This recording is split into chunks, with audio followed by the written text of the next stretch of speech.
প্রবল ঘূর্ণিঝড় রিমাল বাংলাদেশের উপকূলে আঘাত এনেছে।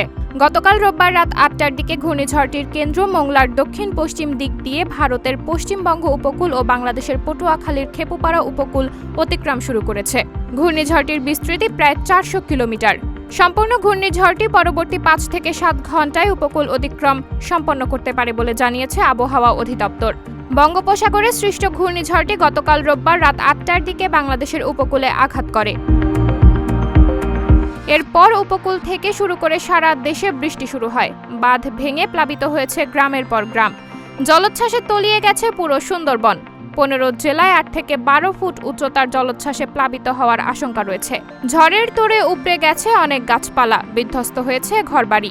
আজ সকাল ৮টার দিকে আবহাওয়া অধিদপ্তরের আবহাওয়াবিদ মোহাম্মদ আবুল কালাম মল্লিক জানান, ঘূর্ণিঝড় রিমালের কেন্দ্র বাংলাদেশের উপকূল অতিক্রম করেছে। এটি এখন খুলনা ও পায়রার দিকে ধেয়ে আসছে।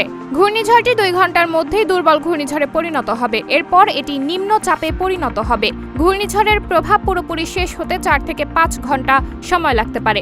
এদিকে বৈরী আবহাওয়ার কারণে গতকাল রোববার বিকেল ও সন্ধ্যা থেকে বাগেরহাট, ভোলা, বরগুনা, পটুয়াখালী সহ উপকূলীয় বিভিন্ন এলাকা বিদ্যুৎহীন হয়ে পড়েছে।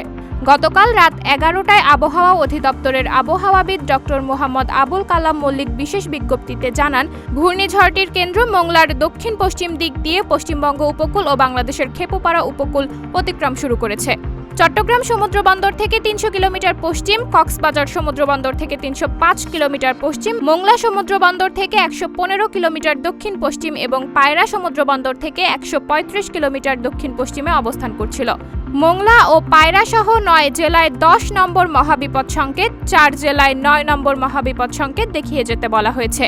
ঘূর্ণিঝড়ের প্রভাবে সাতক্ষীরা, খুলনা, বাগেরহাট, পিরোজপুর, পটুয়াখালী, বরগুনা, ভোলা সহ উপকূলের বিভিন্ন জেলায় ঝড়ো হাওয়া বয়ে যায়।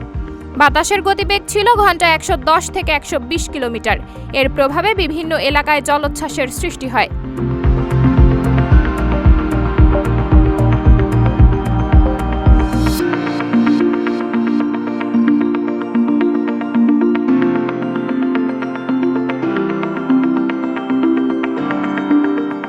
সাবরিনা জলিল, সবার কথা।